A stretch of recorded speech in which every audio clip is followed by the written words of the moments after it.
Welcome to the Proptech podcast. It's Kylie Davis here, and I'm delighted to be your host as we explore the brave new world where technology and real estate collide.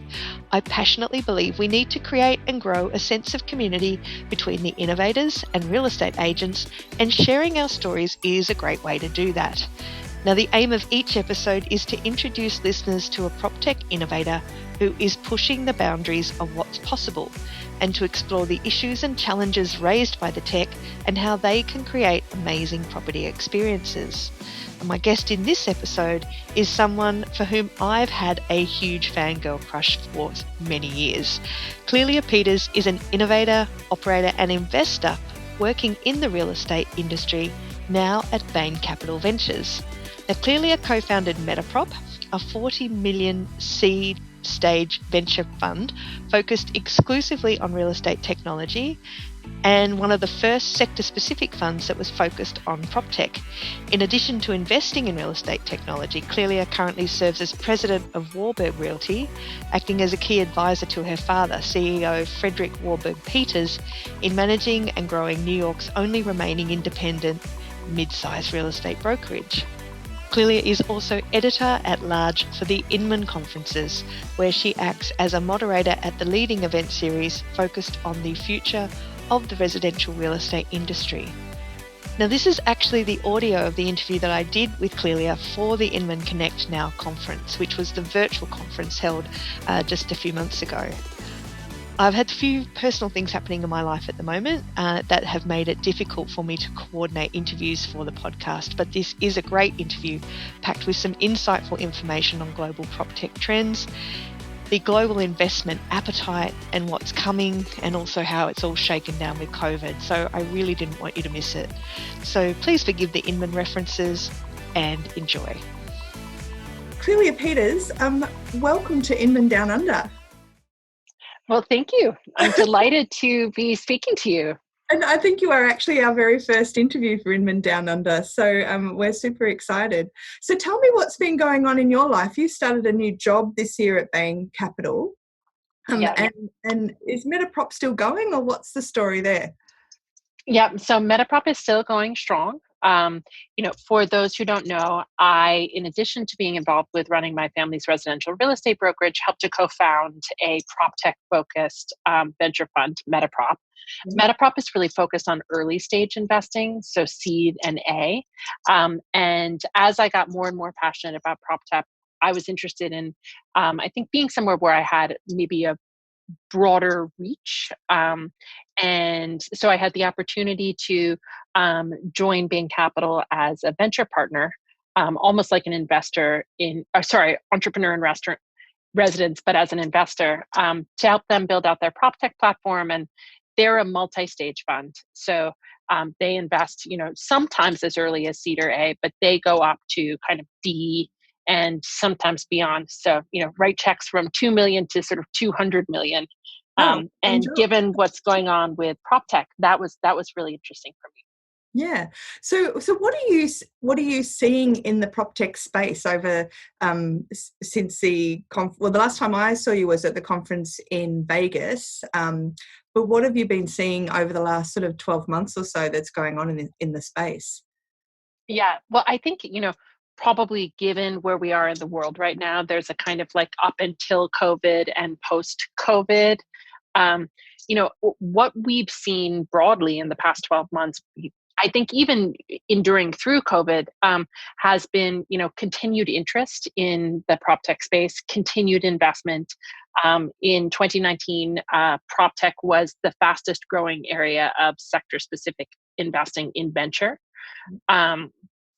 And I actually think we will continue to see active investing in the PropTech space, both during this period that we're directly affected by COVID and coming out of the period as well, because I think that the property industry is clearly going to be an industry that will be impacted both positively and negatively by what's happening now. Yeah. Have you, I know that the story over here in Australia has been that the period of COVID has actually been a period of extraordinary adoption of a lot of the tech, because all of our agents went into lockdown, open for inspections were not allowed to be happening. And so basically people were scrambling for answers, and a lot of the tech guys leaned in, and there's been a lot of solutions out there. Yeah, I think that's the case across the board. I think that people have really been moving more towards the digital transaction model. Yeah. In general, what I've said with COVID is that I think that COVID in many cases has just served as an accelerant. Yeah. So it's basically taken trends that were already existing, and it's just made them move much faster. So we saw, a number of these trends towards, the increasing development of an end-to-end platform for residential agents, trends towards, like in particular, the synthesis of kind of all the different parts of the closing of a transaction coming together in platforms, sometimes together with almost fintech style tools that would facilitate the closing. I think, we've seen the new entrants in the market, iBuyers, integrated players, and I do think that COVID will accelerate consumer engagement with those new platforms and will accelerate the adoption of digital platforms by real estate agents. And so what does that mean in terms of the investment environment for Proptechs at the moment? Because there's been a lot of talk about, anxiety with investors and economic shakedown. And so what do you think is going to be the economic and the funding impact on Proptechs? Yeah. So let me start by making some general observations about things that I think are going to happen in the venture space broadly.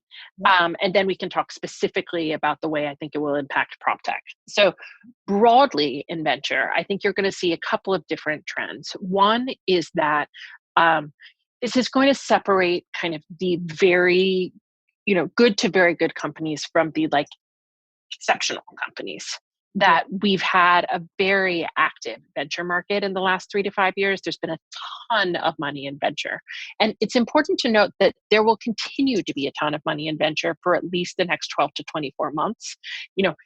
The investments that people make into venture funds, they can't pull out as a result of economic activity.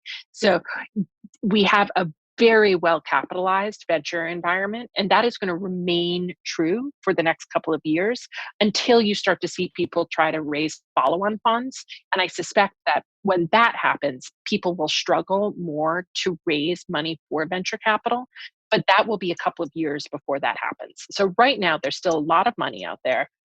I do, however, think that both some existing trends, what had happened with WeWork, kind of the fact that we had a number of, let's say, disappointing IPOs last year has meant that people are really focusing more on business fundamentals. That we went through a period for the past, I would say 5 to 7 years, really peaking in the early 2019, where the focus was on growth at all costs, acquiring users, really very little kind of looking below the hood at profitability, at the long-term prospects for the company. And I would say that is increasingly out of favor. People are looking for companies that have good unit economics, that have a path to profitability, and that just make sense as businesses. So I think if you fall into that category, you are actually in a very good position right now. And we're continuing to see competitive rounds with, really pre-COVID valuations for companies that are in that category. I think if you're a company that had been relying on venture to fuel your growth for the next couple of years while you almost back solved for what your business model or path to profitability would be, you're going to find yourself in a much more compromised position.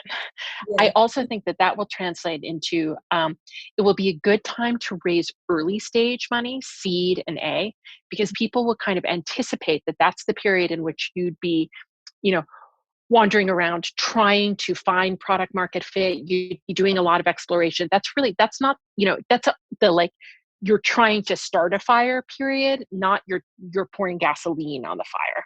So I think that people will continue to invest in spite of the broader economic environment, because you can kind of start a fire in any environment. Yeah, um, I think that what's going to be much more of a challenge is companies that are, almost like going for Series B or even Series C and have not quite proven that traction, don't have that unit economics, those unit economics down pat, and they might have been facing a more forgiving venture world, or been anticipating a more forgiving venture world based on the track record of the past couple of years. But I think they're going to find themselves in a very challenging position. And then I think companies that have almost like braved the gauntlet, are already Series C and beyond, are really scaling big profitable businesses, are also going to see a lot of competition around their rounds. yeah. Um, so I think it's, and that's going to be across the landscape. And certainly that is going to be true for PropTech as well. And, what I would say is, in general, in PropTech right now, we have companies sort of more in seed A, kind of B, somewhat moving into C. There are very few PropTech companies that have, raised, let's say, upwards of $150 million or $200 million, are looking at a Series D.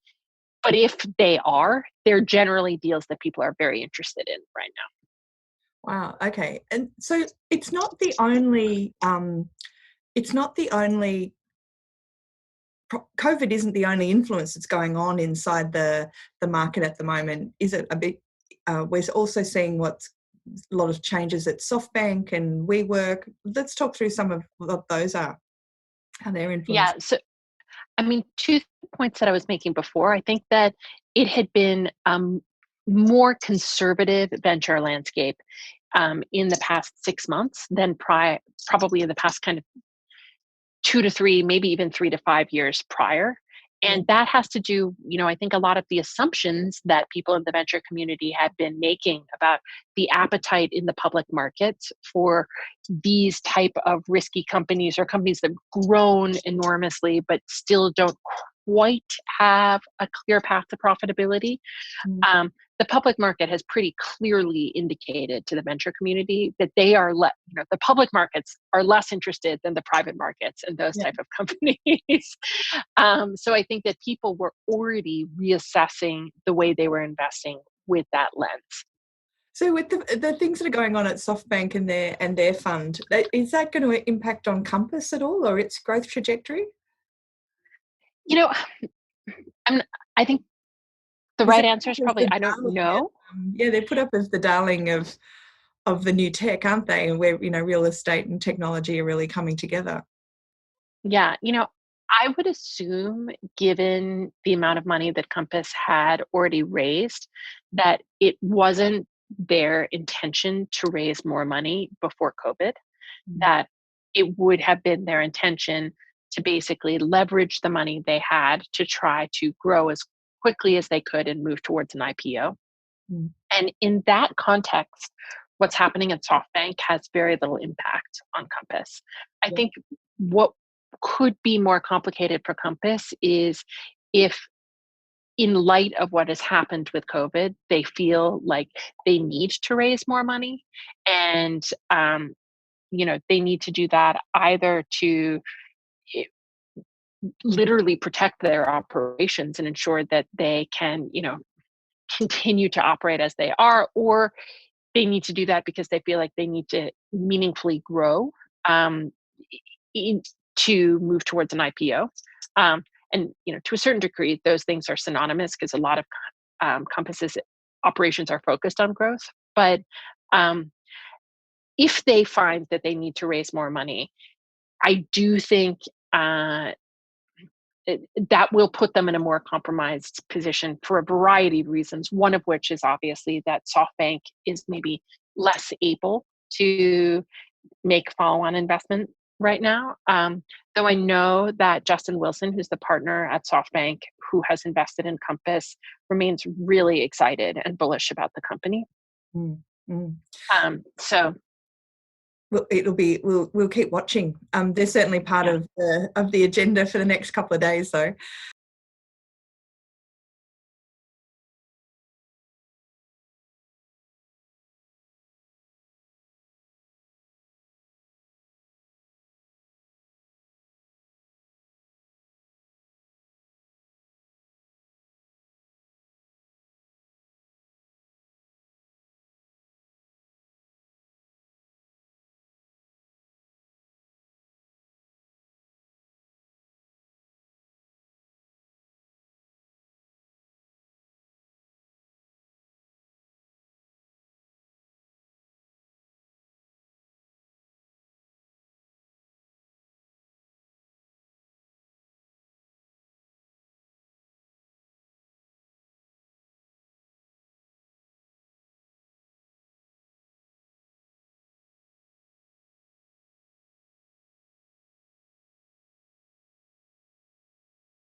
So what are the trends that you're seeing in terms of, we talked before about creating some fires and getting started.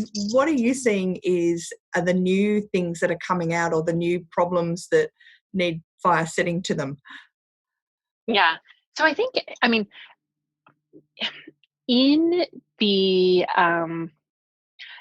overall residential real estate space, recently we've seen a bunch of activity around everything that's virtual. Yeah. um, but I have to say, I was historically something of a skeptic of 3D tours, virtual. I really felt like people will always want to physically interact with a space that they aren't going to call home, or even that they anticipate, as an investor, that someone else might call home. But I think what I underestimated, and what has really been demonstrated by COVID, is the way that these tools can be used as efficiency improvers. So, what I'm imagining now is a world where, in the past, maybe if you had a buyer who, was looking at homes, you would physically take them to 10 homes, and you would whittle down to maybe 2 or 3 favorites from that list after they had physically seen them. I think what we are going to see much more going forward is that buyers use these virtual tools to whittle that list significantly down themselves before they even go look. So that instead of looking at 10 homes, maybe you'll be looking at 5, or maybe you'll just be looking at that short list of 3. And then based on the visit, you'll make an offer on one of those homes. And so the whole process will actually move much more quickly. Yeah. So it's not about needing to go everywhere. Exactly. Yeah, it's almost like a marketing funnel that we're sort of moving some of the virtual stuff higher up the funnel to cuddle your choices before you need to go and physically do the appointment. Exactly. The other thing I would say, and these aren't trends that are fire starters, but in terms of areas where we're seeing even now gasoline being poured on the fire, in the past couple of weeks, there have been a number of announcements made related to title innovation. And I think that space of title and closing has a lot of money and attention that's sort of flowing into it now. And whereas we had a couple of companies in the early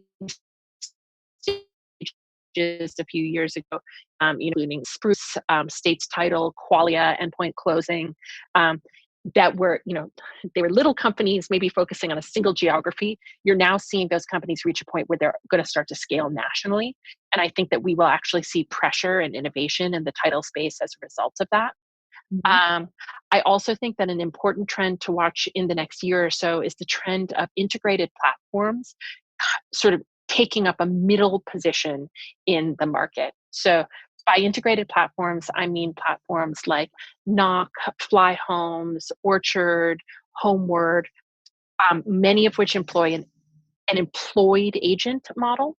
And they use the residential transaction almost as like the start of the funnel to sell, not just to make a commission from the transaction, but also really specifically to on-sell title, mortgage, and home insurance as part of a single unified transaction. Right. So these are businesses that are not just looking at the commission side of it as their revenue, but actually a more kind of rounded offer. Absolutely. And because they don't see commission as their sole source of revenue, they often have innovative or discounted commission models in an attempt to attract consumers to their platforms. Yeah. Do you think that's a broader trend? We're starting to see that over here in Australia, where our commissions are a lot tighter than yours, of real estate agencies needing to adopt a more balanced portfolio of where the money's coming in from, and so mortgages, insurance. But over here, we're also seeing things like moving services and a whole plethora of services coming off that whole transaction. Yeah, I think that this is one of the most significant trends in the residential transaction space in the next, I used to say 10 years. I actually think with COVID as an accelerant, maybe it's more like 5 years, that I really think that we've got to move beyond thinking of just the sales transaction and think about the whole ecosystem of transactions and services that sit around the sales transaction, and that the companies that are most successful in the period ahead are going to be the companies that find a way to capitalize on that whole ecosystem of transactions while still offering consumers a superior and sort of smoother service. Yeah. And so, clearly, what have you got any understanding of the Australian prop tech market? Is there anything that you've seen coming out of Australia that has impressed you or got you curious? So, I mean, I feel like I should have more understanding of the market, because in preparing for this interview, I did a little research, and it's quite an active market. Yes. I have always known that property was a key contributor to GDP in Australia. Yeah. Our favorite sport. Yeah. We love it. I've been aware of ActivePipe, which I think is a really interesting company. I've been aware of Investorist. Yep. I've been aware of Equium. Yep. But I didn't realize that, in fact, there was a much broader and more active world of Proptech in Australia as well. I think one thing that's very interesting to me about Australia is you have realestate.com.au, or that whole portfolio has played a really powerful role in your market. Yeah, huge. And I think there was almost like more natural concentration around search in your market than there was in many other markets. Yeah.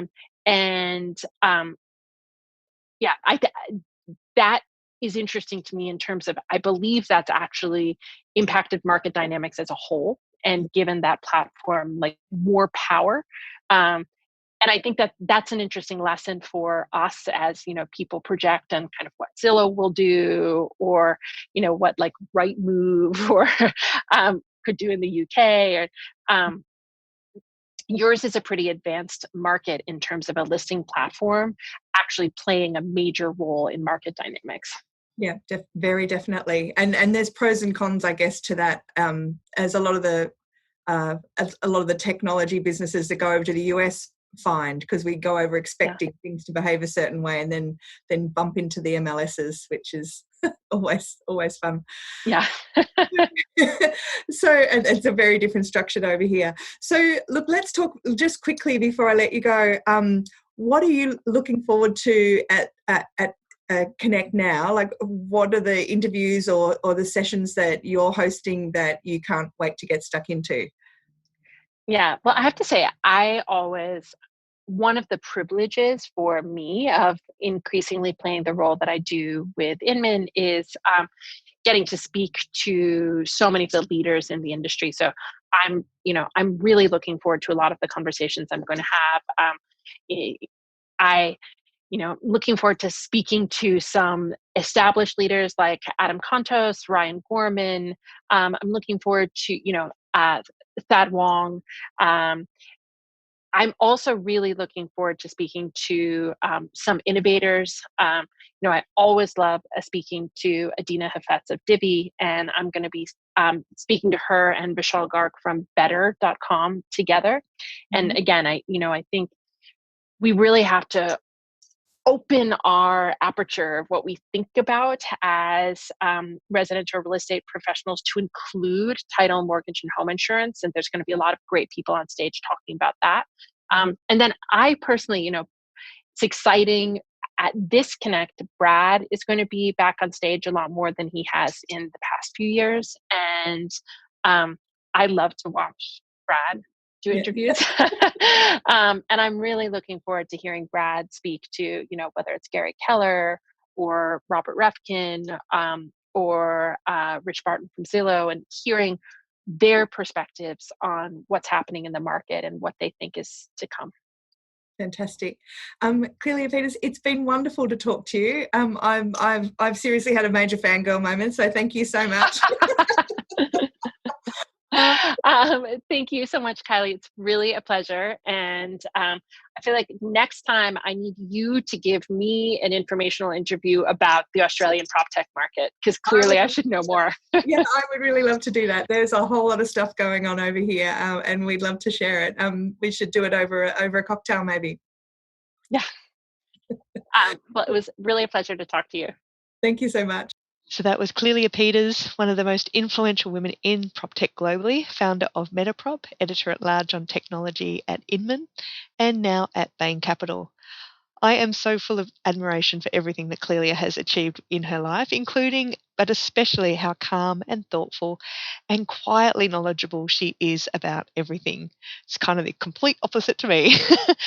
After this interview, Clelia and I talked offline about Australian PropTech and the local real estate market. And when all of this COVID stuff is over, I would really love her to get her over to Australia to present at a technology conference. So if you're up for that, let me know. Drop me a note.